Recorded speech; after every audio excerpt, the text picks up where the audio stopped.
another fun project. I'm wearing last week's top. I always wear the most recent thing often, especially if it's something casual I can wear around the house.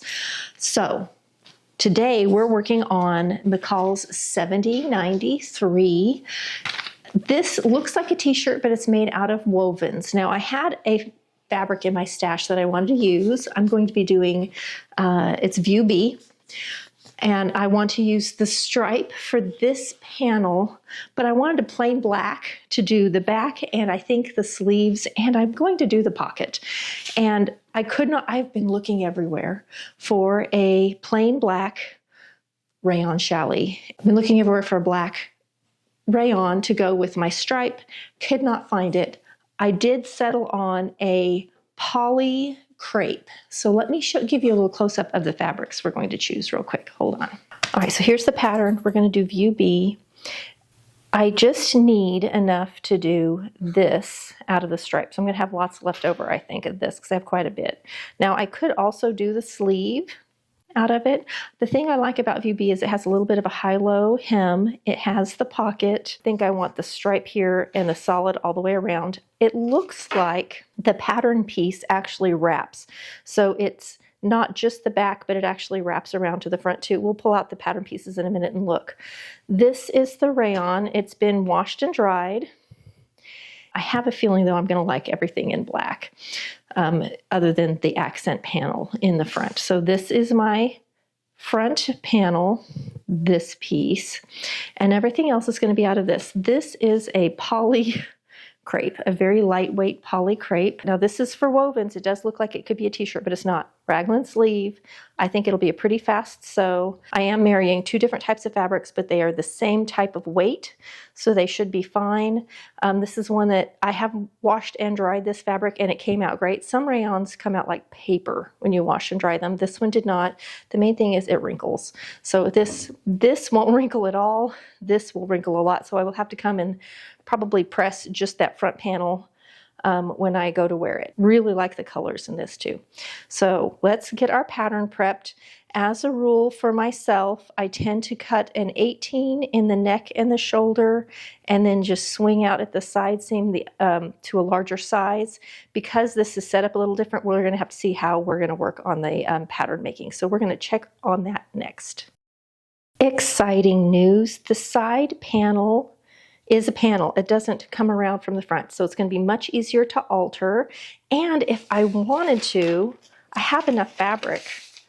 If we look, here's our pattern pieces. I have enough fabric. I could easily cut my front and my back out of the stripe and just have my accent pieces in black. And I may do that because I have plenty, and I think that would be really cute. So that may be, so instead I may end up doing stripe front and back.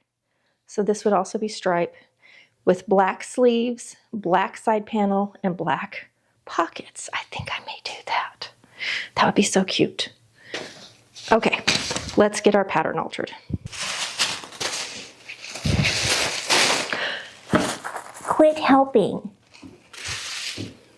All right, pattern piece 1 is that front side panel, accent panel. And I am going to, instead of cutting it on the exact line, I'm going to leave tissue on each side in case I think I need to do a little alteration. This one has the same pattern piece for size 14 through 22. So this is the one piece they don't expect you to alter, heads up, but I'm going to leave tissue around it in case I see that I need to. So I'm just going to trim apart all my pattern pieces real quick, get them in separate pieces, and then we'll come and alter them. I'll show you that when I'm through cutting them apart. Pattern alterations, and these are the bust measurements, and usually this is the finished garment measurement, like how big the garment is with wearing ease when finished. Here it is for the waist, and then they also have it for the hip. So I've been comparing those. Here's the hip one on this piece here, this one. There's our hip measurement. So I've been comparing that to my own measurements, and normally I can do like an 18, swing out to a 20, and go out to a 22. This, because it's woven and there's not as much wearing ease as I thought, we're going to do an 18 in the neckline like usual, come out immediately to a 20 in the bust, And then I need more than a 22 in the hip. So you can see here's the 22. I've added 1/2 inch. This is my back pattern piece. You can see my pencil line. Ignore that, that's just my straight line. But this is where I curve it back in all the way to the 20. Now I have to mimic that on this piece. They have to come together. It has the little notch, so I'm going to line up my notch on, this is size 20. Now that I have that lined up, I can look through my pattern piece to my pencil line, and I'm going to transfer that pencil line to this, and that's why I left all this pattern paper on here. Another thing I will mention is I press my pattern pieces. So unpressed, pressed. You're just going to have a smoother, easier thing to work on, and it's easier to cut out, and you're less likely to make a mistake. So now that I have this lined up, I can use my pattern weight. Oh, it is rumbling outside. Weather report from Oklahoma. We got storms rolling in. It's Oklahoma. We always have storms rolling in. So it's also really dark in here because of that. So I'm going to transfer this line real quick, and then that gets my back and the back portion of, or where my side panel meets the back, so that they match up. For my front pattern piece, this is the one that's going to be cut out of the stripe. I'm just cutting a size 20 from the arm side down because I carry all my weight in the back. The 20, I probably could do an 18 for the entire front, so I'm just a lot smaller in the front. And then I have an 18 in the arm side and the neck. Now I will tell you, after doing this, so it's an 18, it comes out to a 20 here and then down. And that will match up perfectly with my pattern piece because this is meant to match all sizes in the front and the back, but I've altered the back because all my weight, again, is in the back. But in doing that, I realized I made a mistake in the sleeve. So I'm keeping the bottom, I cut the sleeve apart because it's so curvy and it's hard to fold this out and keep it accurate. So I've just cut it off. If I want to sew these together, it'd be really easy for me to tape this back together, lining up that grain line arrow and get it straight back on. However, when I cut this apart, I cut the sleeve out as an 18, but I've gone out to a 20 here in the arm size. So I need to grade back on just a 1/4 inch on each side, just about. But I'm going to come out and tape back down my 1/4 inch on both sides because I graded it off like a dingling.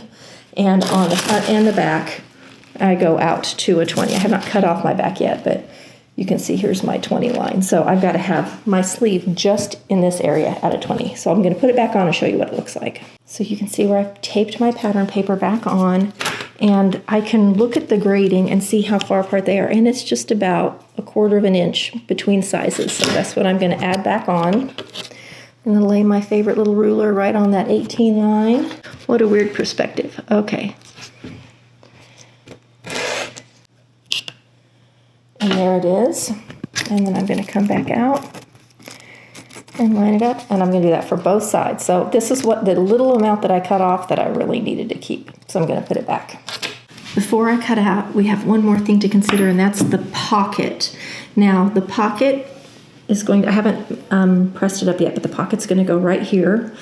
Let me press this up out of the way so that it's a little easier to see what we're working on. Okay, so here's our hemline pressed up. This is what I've added to this side panel piece. They do not expect for you to ever alter this pattern piece. The pattern maker was like, this one piece fits all sizes. You don't need to make any alterations unless you have fit issues, and then all that goes out the window. So I'm going to set my pocket on here, circle to circle, notch to notch, and I'm going to show you how the pocket fits. First of all, you'll see that the hemline here does not match their hem. Like they drafted these and they're not the same, and there's a reason. Pinned on my stitching lines here, the pattern, and this pocket comes into the hemline. It's got a 5/8 inch hem, so this pocket will get turned into that hemline. But they expect you to pull this up, and that gives you a fullness in this pocket. So the pocket kind of buckles a little bit. Now that's cute, that's fine. It's not a huge amount, but here's the thing. So when I line these up, can you see that's the fullness. It stands away from the body. So what that does is that adds to the hip. That's going to make your hip look fuller because you have a pocket that bulges out. I am thinking I like the pocket idea, but I don't like the bulging out. And I am considering just drafting another pocket that lays flat. I like the idea of the pocket. I just don't like the idea of a bulging pocket. So I'm not going to use their pocket. It's going to look very similar. However, mine won't bulge. I don't need to add to my hip fullness. I already have plenty. I have enough to give some to my neighbor and all my friends. So I'm going to get some pattern paper. I'm going to lay it on here. And I'm going to pretty much trace this, but take out that bulge so it's going to lay flat. So I'll show you what that looks like. So the first thing I did was trace the bottom half of this pattern, including how I've altered out here. Because if you alter that out here and you go to use the original pocket, it's not going to work. It's too small. This needs altered also. So now that I've done that, I'm going to use the pocket to get close to the same height, and then I will add on the hem. All right, so if I were making this exactly like the original and just extending it for the hip, you can see what a extreme diagonal that is. So if I were going to continue that, it gets quite narrow down here at the side, but the fold line goes right through both of those circles, and I think it's a little too short down here. It may be fine, but when sewn up, it's more than 5/8 of an inch shorter over here. So I am considering redoing this angle to give myself a little more height. I think I'm gonna prefer it. And then I will come and add the hem to the top. I have drawn my new fold line, and then I've taken my pattern piece to just copy that hem. And I've lined it up here. I've lined fold line on fold line to get the angles right. Copied it, and then I just pulled it down to the other side and copied this angle. And it should be pretty close. I can cut and fold and see if I need to change the shape of this out here. I'm going to cut it across like this and fold that fold line and get this shape just right. All right, I've just cut it apart so I can fold on that fold line. And on this side, it lines up perfectly. This is the one where I think it might be off slightly, and it is just ever so slightly. So easy to fix, though. We're going to use our ruler. We're going to lay it right on top and copy the line that is the actual pocket, and it will transfer that to the hemline here. That's the difference. So I got pretty stinking close. Now I can cut my pocket out, and it's ready to go. New pocket. And I transferred my grain line and etc. So we're happy. We're happy. And I'm just using the original circle I can still use. It's no longer in the fold line, but it's still applicable for helping line things up. So I have it pinned together. When pinning, make sure you pin on this stitching line, which is 5/8 inch for me. And there's no sleeve to hold this together, which makes this a little interesting, that I really am mostly worried about. Sorry, this is going to be right next to pattern paper. So if I line this up down the center front, I'm going to reach around back here and pull this to the center back. Can you kind of see how the pattern pieces are pulling apart? And I added, because this is where all my fullness is. This is back here. Now I will say it always is different in the fabric. The fabric has some stretch. There's a little bit of stretch in this panel piece just because of how it lays. So I'm a little concerned. The thing I could do is swing out this back piece a little bit on that center back to make it just right. Anyway, I'm a little concerned it's still a little snug in that hip back here, because that's really where I need it right there. That's where all the fullness is. I have some fullness. Your pattern pieces should fit how your body shapes. So you can see I'm small through here, and then all my fullness is down here. It's all back there. You can swing out, and I will show that. I do this all the time, where you swing out on that center back panel. So where it says cut here or lay on the fold, I swing that away. It keeps your grain line exactly the same, but it adds fullness. It doesn't add anything at the neckline, and adds just a little bit as it goes down, and the most at the bottom of the hem, the fullness of the hem. The other thing that I didn't mention is I have not turned up for the shorter hem. This has got the full length of the hem. I'm doing a little bit shorter hem, which will also help a little bit because I won't be It won't have to go as far down on the hip. So that will help a little, but not enough, I think. I think I'll go ahead and cut out and do that swing out on the back to add just a little bit more back here for my hips. I have plenty of fabric. This is the thing when you start making alterations like this, you want to make sure you have enough fabric. I have wide fabric, and I bought the fabric for another project, so I bought enough to do an entire garment, and I'm instead piecing 2 fabrics together, so I have plenty. So let me press my rayon so that it's nice and smooth and I don't have any wrinkle issues that'll affect me when I'm sewing, and then we'll lay out and look at it.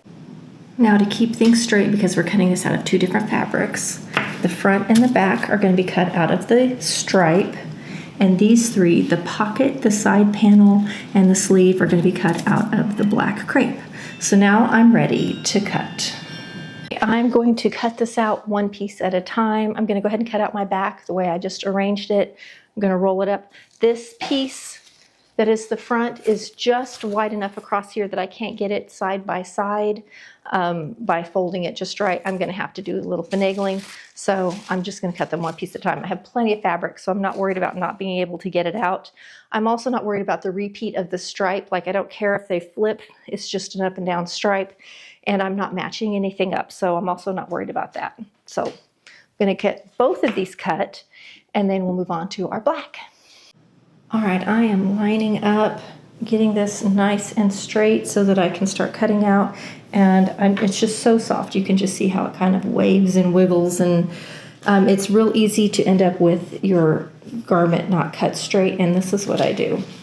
I find, especially since I'm working with a stripe, I get it lined up perfectly on that stripe, and then I take that edge to the edge of my table and I tape it down, and I'm going to just tape all the way down so this is nice and straight. Then I can smooth this out, and then I can cut. So I'm going to tape down this edge so that it stays where it belongs. Okay, I have this pinned down. You can see how squirrely it is. It just really wants to move on me, and I don't want my stripes to be squirrely. So I'm going to swing out just this one pattern piece. This is this back piece. I have pinned it up here at the 18, right on the line, the fold line. And this is what you can do. So here's the back. You can see how I can easily swing this. Now the center back is on the fold. It's also the grain line. So when I swing this out, you can see I'm adding to the hip line, but I'm not changing the grain line. This is still the grain line. The grain line has not changed. So this is sort of like if we were going to do a slash and spread method for adding fullness without actually changing the pattern. So the neckline is the same. I'm not changing anything in the neckline. I've not changed anything out here. All of these pattern pieces are going to be the same. What I have done is added an extra fullness right down the back and most of it in the hip. I just made sure I folded my fabric wide enough that I could swing it. So let's say I need 1 inch in the back. I just swing out ½ an inch. That's doubled, so I get 1 inch. If I need 2 inches, I swing out 1 inch. Now I've added 2 inches at the very bottom of the hip. Up here at the waistline, I've added just over 1.25 inches, not very much up here through the back and shoulder. So this is an easy way to add fullness to the bottom of the pattern mostly, and not so much everywhere else. I do this all the time in my back pattern pieces because that's where I'm the fullest. All right, I have the black crepe out. I just pressed it, and this is how it looks after pressing. Highly concerning. Now, I did not pre-shrink this because it's polyester, and polyester doesn't really shrink. However, if it's been stored improperly, it can get some permanent press wrinkles in it. Quite concerned that I'm going to have these permanently in my project. So I'm going to fold this and look at it and lay it out. Fortunately, the pieces I have are small, so I think I can cut around. I'm also kind of hoping that washing and drying might get rid of it, which makes me think I might go ahead and serge this up and put it through the washer and dryer and see if that takes care of these wrinkles. So I'm not going to cut this out yet. I'm going to go ahead and pre-treat it. I was thinking I could skip that step since it was poly, but I can't. And I don't want to sew up something and then find out that I've got permanent wrinkles where I don't want them. All right, so I'm going to serge my edges so it doesn't fray in the wash. I'm going to machine wash and dry this, and then I'll be back for cutting. Okay, it's a couple of hours later. I've had lunch, ran an errand. This has been washed and dried, and can you see the wrinkles are all still there? They are still there. I'm gonna give it one more pressing, but I think it's kind of hopeless. I think I'm glad I have plenty because I'm probably gonna be cutting around it. One good thing is the pocket goes over that side panel, and I can definitely place pockets so that I get nice smooth pieces that will help cover issues from behind, but I'm bummed.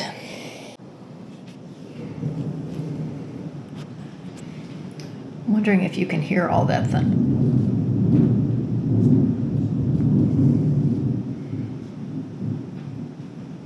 It's a lot of thunder. Okay, I have washed, dried, and steamed this. This is poly, so you can't go as hot as I would like. And if you can see, there's some wrinkles.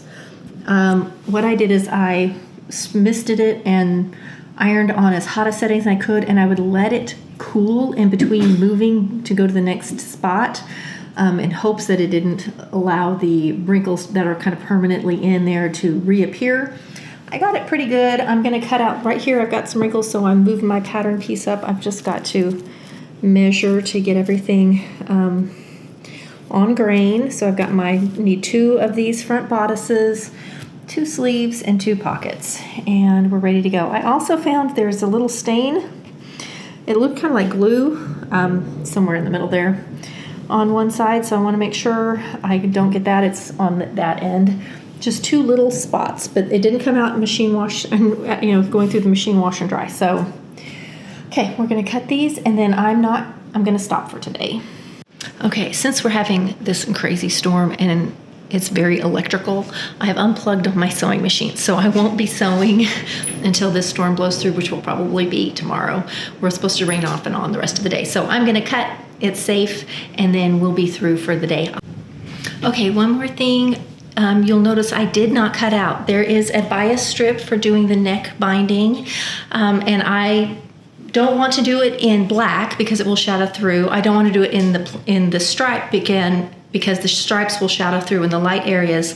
I'm going to use pre-made bias tape. I have plain white cotton, and I also have this poly satin bias, and I'm going to use the poly satin. It's going to shadow through the least. So I'm not cutting out the pattern piece that's for bias for the neck binding. Okay, sewists, we're going to end this week's video here with all of the pattern alterations and cutting, and I will meet you back here next week where we will pick up right here with sewing. So we'll see you then for another fun video.